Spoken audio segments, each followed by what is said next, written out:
On September 1st, a 21-year-old died by suicide at IIT Delhi. 4 more such cases within 3 months at IIT Madras from February to April. 2 more cases within 3 weeks at IIT Hyderabad in August. Another case happened in February at NITC, in May at JNU, on February 12th at IIT Bombay, and yet another one on September 15th at NIT Silchar. And the saddest part is, I am citing just a few. Engineering is not about passion anymore. Load तो है, तुमको अब ultimately एक job चाहिए यार.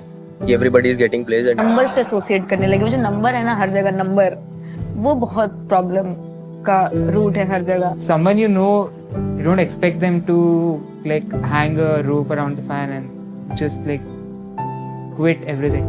जो सोचे थे कि at this time मैं कहाँ पे होऊंगा, उसकी कंपेयर में कुछ भी नहीं हूँ. और उसके लिए गुस्सा है, गुस्सा खुद ही पे है. सर, हमारा पेरेंट्स 20 साल हमको अच्छे से बचा के यहाँ पे भेजा है, सोच के कि बेटा अच्छा डिग्री लेके आएंगे वापस. सर 20 साल हमको बचा रख पाया, यहाँ पे 5 साल भी बचा नहीं पाए. सर ये क्या? लेकिन सर को एक कहाँ पता कि सर रहने में भी इशू है, खाने में भी इशू है और क्लास करने में भी इशू है.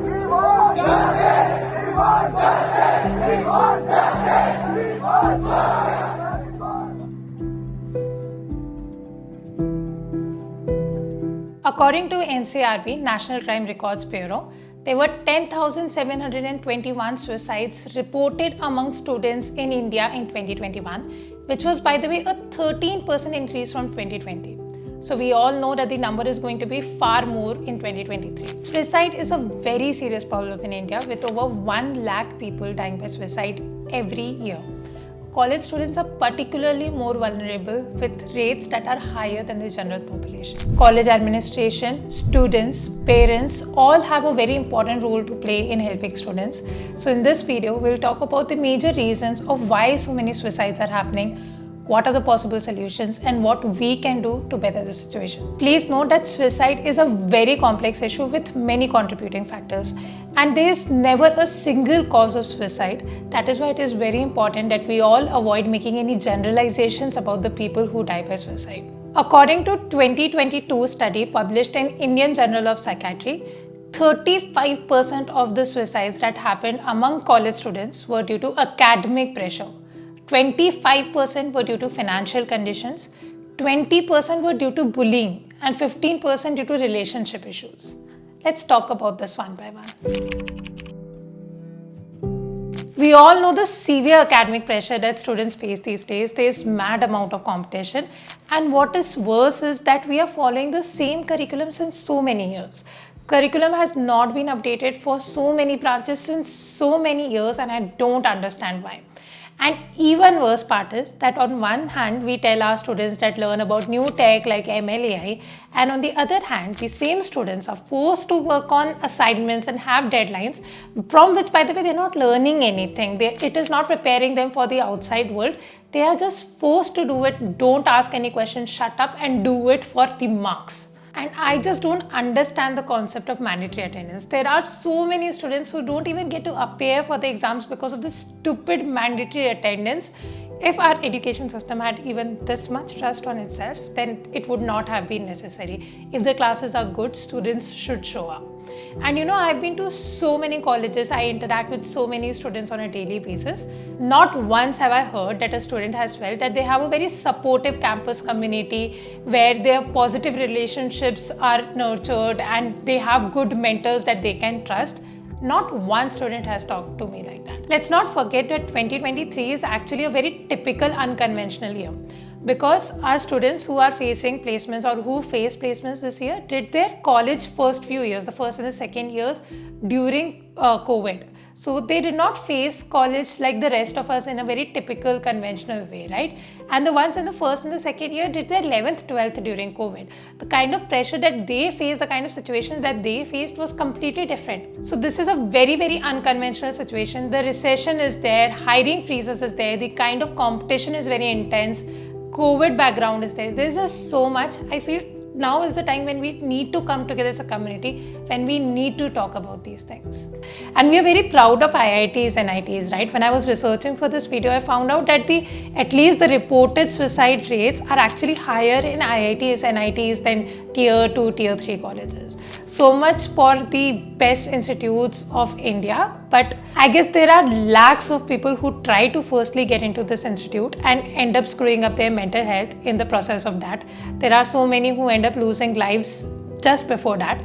And even when people get in IITs and ITs, the pressure is just so intense that it never really gets over. You know, the more research that I did for this video, the more uneasy I felt. I mean, I know that I have mentored thousands of students, but on a daily basis, I get so many mails and messages from stressed out students seeking guidance who are feeling lost. I mean, I feel like there's so much more work to be done. And there's something that I would like to admit over here. I know it might be a very different perspective, but let me share it with you. That even though there are YouTubers like me who are trying to inspire others, motivate others by talking about 1 crore jobs and how you can face the competition, work hard and all of that, I do understand that while these videos are really motivating and inspiring some, they can be adding that extra pressure on some other people. And I've talked about this once in my very old video, Don't Let LinkedIn Get to Your Head, where I talked about when you open LinkedIn, you see, keep seeing posts like, I got into Amazon, Microsoft, Google, and you end up feeling like you are not in the competition or you're not doing good enough. And that essentially adds a lot of pressure. I would just like to remind you over here that every story that you see on LinkedIn or YouTube is the best and the best of the stories. Like, you do not know the thousands of failures, the struggles, or even the opportunities that that person has faced. So please try to not compare yourself. And I would suggest to be part of communities. Usually it gives you perspective and grow together. I am proud of forming a community. At least in my courses, I can see that, you know, people motivate each other, they help each other. I honestly do not want to do any promotion in the video. I mean, my conscience won't allow that. But if you think that being part of the community might help you, then the links are in the description. Check them out. There is just so much more that I can talk about academic pressure. There are just so many more points that I want to address. But then let's talk about other reasons as well, because this is an endless topic. Reading news about bullying really makes me sick. On one hand, we as a generation talk about respect, inclusion, personal space. And on the other hand, I see groups of college students bullying or targeting someone based on appearance, caste, religion. I mean, what is the thought process? I honestly believe it is not just the target, but the bullies themselves are also going to be haunted, because I feel all of us are good people at heart, and someday the bullies will also realize that what they did was wrong. It might be really late, but I really wish that if you're in a group of negative people, it is about courage and standing up for what you think is right. Do not participate, have the courage to stand up for yourself. And I know that it is very easy to say, but you know, 10 seconds of that insane courage will really change your entire life, will give you a completely different perspective, and you will be most proud of yourself. So try to get out of that negative groups and try to respect people, try to build the trust with people so that you can also trust others and someone else can also trust you. In terms of college administration, I feel that over the years we have improved when it comes to ragging. Many colleges have improved about it, but I still feel that there are many colleges that need to take more strict actions and stop any kind of bullying. Needless to say, students from low-income families find it even harder to cope up with the situations. Plus, they have the pressure of changing the life of their family.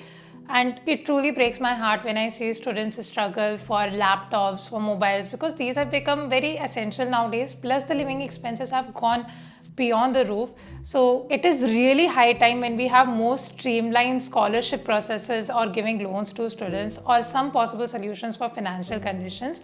What according to you are the possible ways of finding the right people or finding the people who need help and then reaching out to them also? Let me know in the comments, because there is so much that I am sure a lot of people want to do, but then because we do not know whom to trust, who are the people who genuinely need it, we do not know how to reach the people who need to be helped, right? So Let me know what you think about this in the comments. There are two more points that I have personally noticed and I would like to talk about. First is that I strongly feel that the teachers in our colleges are very underpaid. I mean, if you think about it, when I was a kid, I used to see many people aimed to become a teacher, but now I don't see any kids who want to become a teacher because I do not think it is a high paying job anymore, and I really feel we need to do something about it because I have seen so many cases where teachers end up taking out their anger / frustration on students. And if you think about it, if you are a teacher and if you know that your students are going to be earning a lot more than you in a few months itself, then even you would be frustrated, right? So I really feel we need to figure something out, that how not to increase the tuition fees from students, but still make sure that our teachers are valued and they are paid enough, or they are paid what they deserve. Another thing that I've noticed is that in many cases, when such a situation happens, when we end up losing a student who had his or her entire life in front of them, the fellow students or the friends obviously end up being extremely vulnerable. They realize what all things were going wrong. They lose someone who is directly connected to them, who is living with them, correct? So it obviously has a great impact on them. And at this point, when they need the most support, especially mentally, the administrations and the colleges find it needful to somehow cover it up to maintain their reputation, and they end up finding excuses. And I feel this really increases the gap. The students end up feeling more helpless. They feel like the administration is not on their side. One such situation recently happened in NIT Silchar. They are doing a Kotamala incident, and I was in contact with the students, so I know how helpless, desperate they felt, and no students really deserve to feel like that. I really feel that we should obviously work towards preventing the situation as much as possible, but the harsh truth is that such situations are happening. And once they happen, we should, acting together as a community, instead of trying to cover it up, we should own it up and we should understand that what all things led to it. I strongly feel that these are the situations when our students really need us, and I wish that the colleges and the administrations did better when it comes to such situations. Coming to the solutions, one step that I feel really needs to be taken is to have mandatory counseling centers in every single college and to have good counselors available. We should have more mental health awareness workshops and programs.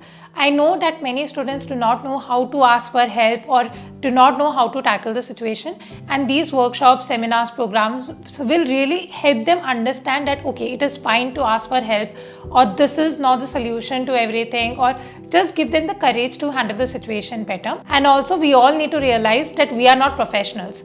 Students deserve and should have professional help when needed. I have heard some people say depressed or people who are having negative thoughts presently, that think of your family and friends, would you do this to them, do not commit suicide. While this tactic might work for some, I actually read about it, and this might not work for everyone, right? We are not professionals and we do not know what is the right thing to say for a particular person. So as people who are not professionals, I feel the first thing that we should do is to be non-judgmental. Firstly, we have to be non-judgmental towards our friends, towards the people around us. Secondly, if we feel that someone needs help, we should get them professional help instead of being like, I am going to sort out all their problems. I feel we should obviously do the basics like listen to their feelings, thoughts, be non-judgmental, take them for professional help, help them book the appointments, make sure that you are there with them, you're just available with them.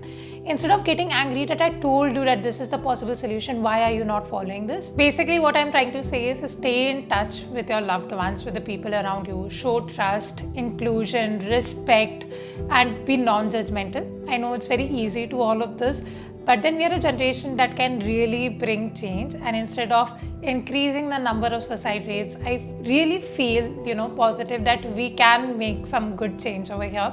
Let me know what you think in the comments. This was my one attempt to do a small bit, and I will keep continuing to do that on LinkedIn over here. But I feel if there is one video that deserves to be shared, I feel it is this one, because if it helps even one person feel better, I think it is worth all the effort. And I would really appreciate it if you could share it with your loved ones. And I really hope that we have started a very positive conversation over here. I would love to know more about it in the comments. See you next time. Bye.